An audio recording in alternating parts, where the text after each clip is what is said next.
I remember when I was in second grade, I used to always look up and dream about a life that's so much more bigger and beautiful than sitting in a classroom learning material that didn't interest me. And I think schools are criminalizing kids because it steals the enjoyment and the excitement of learning, dreaming and coming up with ideas and learning about all the possibilities that are available to them. And schools, they don't teach any of that. Number one, you're taught not to fail. Number two, you're taught to do everything on your own, don't communicate, don't collaborate, thus taking tests. And number three is there's only one answer and it's the correct answer. And in the real world, it is definitely not like that. You need to collaborate. You need to be able to work well with others. Number two is you definitely are going to be failing a lot. And number three, there's more than one answer to solve a problem. There's so many answers, there's so many possibilities, and I think schools, they just steal this away from kids. If you really want to be successful in life, don't listen to anything that the schools teach you. Honestly, go out there and learn from other people who are living life on a level that you want to live, who are creating, who are exploring, who have energy, who have ideas, who are dreaming, and who are going after it.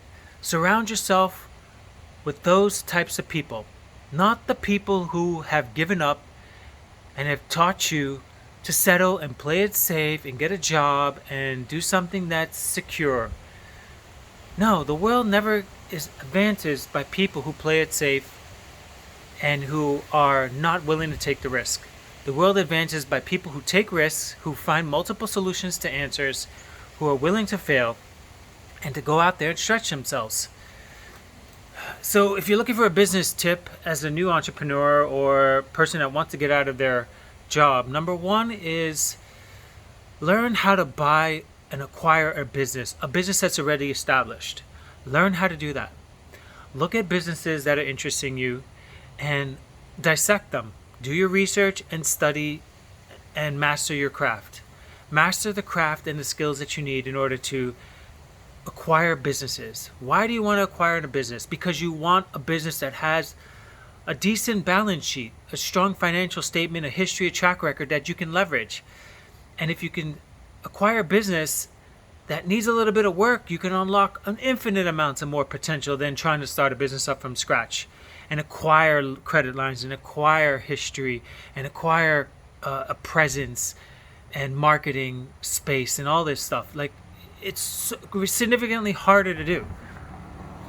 So in order to acquire a business, let's just think creatively outside the box. You need to raise money. How do you raise money? Find a rich investor that can do it. That's one option. Number two is leverage loans, which might be a little riskier because you put more debt on the business and you can default and lose the business.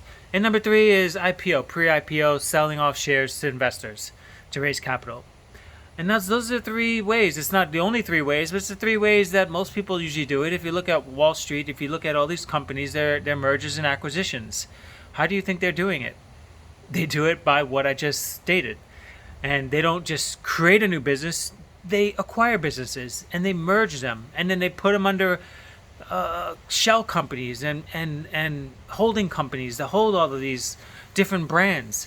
And this is what you should be really focusing on, I think, nowadays with the world and how it's going. You really want to acquire businesses and leverage off those businesses so that you can infinitely have another piece of the puzzle instead of just yourself to leverage off. You have another piece to leverage, which is the company, which is a business, is a whole another entity that works for you when you don't want to work. And if you run it properly, and if you have it big enough and scale it large enough, you can have the staff, because it supports the staff, it supports the people, and now you get into more of just managing and day-to-day managing of people and staffing, which is a whole nother set of skills. And not a lot of people want to do that because not a lot of people know how to even manage themselves and manage their own emotions and their own mental headspace and energy and their schedules, let alone try to do that for somebody else and manage a company. So you need to really become a more effective leader and manager and gather those skills. But it all starts with being creative, thinking outside the box, and not being pigeonholed by the criminalization of schools that steal and rob a person's ability to be excited about learning and creating and exploring and trying. It's the essence of life. I hope this helps you. Live free, live amazingly.